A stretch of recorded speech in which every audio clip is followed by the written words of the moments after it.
Over 50 million Americans are unemployed, and the U.S. economy is in free fall. There is a slow-motion disaster unfolding in many large U.S. cities as homeless numbers, already growing in recent years, spiked during the global pandemic. Before the pandemic, people were already living paycheck to paycheck, and now they lost their job. I think it's going to be an even a bigger problem soon. It's so easy to lose your job and end up on the street. Most people are going to become homeless soon because of automation and AI, and robotics are going to replace the human labor force, and all of our economic systems are built off of the human labor force. The homelessness issue is getting worse and spreading. San Francisco, for example, has become plagued by homelessness, addiction, and property crime. The tents have completely taken over sidewalks. It's a complete breakdown. It's horrific. Many businesses are having a hard time and losing customers because they are not allowed to do anything about homeless people being in front of their businesses. Thousands chronically homeless individuals migrate to San Francisco every year because the cities became a sanctuary for public camping, drug use, and property crime. Have you ever heard of gentrification? San Francisco was its prototype, and New York City was its copycat. When rent in the slums is unaffordable without a horde of roommates pitching in on your $2,000 studio apartment rent is acceptable, that creates homelessness. And the homeless creates despair. And despair creates deaths of despair, alcoholism, heroin abuse, mental illness due to stress and pathological confusion, and deviant behavior due to constant public humiliation that quickly erodes any minute sense of shame one still grips onto. San Francisco has a burgeoning homeless problem because nobody can afford to even rent there. It's the most expensive city in the USA. Why? Because rich plutocrats drive up prices to the highest bidder. There's an exodus now from the overpriced large cities in California to other areas. They sell their little shitty one-bedroom house for $600,000, and they now realize that makes you able to out-purchase any normal person outside California for a McMansion with a few acres to boot. The housing crisis was started decades ago by local politicians. Their anti-development sentiment has gotten them to where they are today. The city officials with a record-high budget that they spend billions on homelessness and other ineffective measures, forcing people to become drug addicts, creating lawlessness, and shutting down the mental institutions that are necessary. The local progressive leaders has gotten San Francisco to this mess. Now with a massive budget shortfall, they are doing everything in their power to push out companies, further exacerbating the problem. Their tax base is fleeing. What we need are more long-term solutions. Housing the homeless in hotels do not work in the long term. That is putting a band-aid on someone that stepped over a landmine. We need long-term housing for the homeless. We need addict care. We need mental help. We need to prosecute drug dealing and supply, and more. We have a board of supervisors that is more progressive than ever, and the conditions are worse than ever. Do people not see the correlation? How do San Francisco voters continue to vote for these progressive politicians? How is Hillary Ronan running unopposed? Welcome back to the Atlantis Report. You are here for your daily dose of the truth, the whole truth, and nothing but the truth. Please take a second to hit the like button, hit the subscribe button, and don't forget to also hit the notification bell. Many of you have asked me where they can buy silver and gold bullion. You will find in the description box the links where you can buy American Silver Eagle, silver bars, or rounds. I highly recommend that you start stacking some silver bullion for the future. Considering most live in the moment rather than plan, how many would have been in the same circumstance without the pandemic? Reports say that more than half the Americans over 55 will retire poor in 2021. I am sure it's going to be a lot higher than half, because Number 1. Lots of 50-plus Americans are burning through retirement savings because of COVID unemployment and lockdowns. Number 2. U.S. federal debt is going to exceed $27 trillion this year, will run multi-trillion-dollar deficits for the next decade. Number 3. There is no entitlement savings, and either the Fed is going to inflate the dollar or entitlements will have to be slashed to a fraction of the promises made to future retirees. And finally, Number 4. We are in a long-term economic decline as lots of service jobs are likely to be permanently gone as retail transitions from brick and mortar to online sales. Also, most major companies are now in junk bond status, having used stock buybacks for more than a decade. This will make it difficult to increase production and hire more workers. I suspect several major U.S. companies to go bankrupt or bought out. I expect unemployment to remain very high over the next decade until the Fed prints so much that the dollar takes a nosedive. We're going to see a lot of retirees living with their adult children, just as young adults are living with their parents now.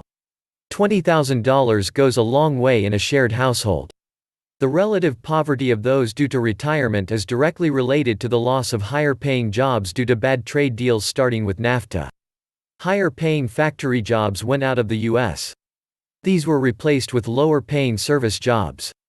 Admission of 35 million legal immigrants and who knows how many illegal immigrants has also suppressed U.S. wages. You can thank the globalists. It is not the fault of a COVID recession that people 55 and over may retire poor. Poor money management, low earning skill or desire, or the lack of future planning ability are probably the biggest reasons people will not have the funds they wish they had in retirement. The COVID issue is just another speed bump, but not the biggest reason for the vast majority of people nearing retirement. There are some very obvious reasons for this. When you sink every dime you own into your house and don't save anything, you will retire very poor or you will not be able to retire at all. Owning and paying off a home within your means does provide some security and protection from severe inflation should it ever return. If you have no savings, there is no retirement. Social Security is at risk now. So is Medicare. If you are lucky, you might be able to work part-time. Until we lock down Social Security and its funding as well as healthcare costs, retirement and retirement savings will be a moving target. No one can accurately gauge the necessary cash flow to retire. No one can guess the investing environment and returns. And no one can guess inflation. Lack of financial education is what's behind this. I understand bad luck and sometimes bad things happen to good people. But if you enter your 50s without your financial house in order and yes, God forbid, that includes the emergency that is virtually guaranteed to happen at least once a decade, and you are still surprised, then that is on you. Don't blame me, that's what every generation of Americans before the boomers would have said, too. But who cares what those people think, right? We need our smartphones and Netflix and annual vacations. Right, I forgot, we hate those generations, and America was never great. Those generations would never have blamed anyone but themselves. Because blaming external factors allows us to perceive us as victims of very profitable racket for the two political parties. So while we benefit from that generational inheritance, like all second to third generations, we squandered it complaining about police brutality and reparations and unfair college loans for sociology degrees. For many years people have been warned about not saving enough for later. That the average 401k had a ridiculously small amount in it after years of working. In most cases it was people who lived for today only, never saved, lived beyond their means. They wanted instant gratification and got it. And the cost for that was they might not have much later. There are no tears or sympathy from those of us who did always live within our means, maxed out savings, and did not have instant gratification in all things. It was largely poor choices, and insufficient planning, complacency and unwillingness to put in the hours and time to get the skills, trades, degrees, certifications for opportunities to move up. It is a very individual choice, and had very little to do with the pandemic. When everyone was going to Disney World and sending their kids to ridiculously expensive colleges to major in theater, smart people were putting a little money aside every week to save for retirement. Now, these same people are complaining that they haven't put aside enough for retirement and want the government to bail them out for their poor planning. Now I'm afraid that if Biden gets elected, there will be nothing that will be off limits, including plundering everyone's 401k plans. With Biden as president, we will have to pay more taxes and maybe even not lose trillions of dollars of debt each year on the national budget. The last general budget surplus, a not unified budget surplus, was in 1957.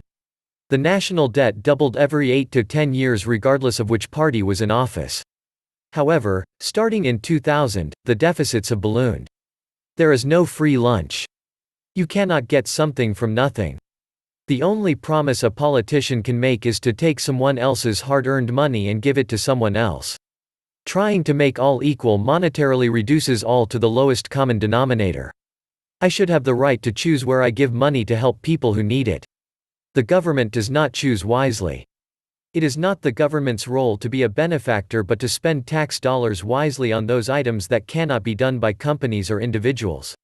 The trick is to have zero debt and a lifestyle that lives below your means. Big houses, expensive cars, and lots of mortgage and credit card debt, along with car and student loans, can sink any sort of decent income level. Reduce or remove your debts first, then worry about savings. Once the debt is gone, accumulating savings is much easier to accomplish. If you're going to retire poor, don't do it in a high cost of living state like California. The key to survival is to leave places like that so that your lower income and assets go farther in a more livable state. Better yet, leave the country.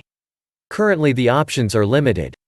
But once that changes, there are places in the world where you can live a modest, comfortable life on a social security check. There are many nice locations, outside of the US, where a retired couple could have a much more decent life with $20,000 a year. And, if they have a house in the US, it can be rented and that alone will possibly cover most, if not all, of their living expenses abroad. This was the Atlantis report. Please like, share, leave me a comment, subscribe. And please take some time to subscribe to my backup channels. I do upload videos there too. You'll find the links in the description box. You will also find a PayPal link if you want to make a donation. Thank you wholeheartedly to all those of you who have already donated. Stay safe and healthy, friends.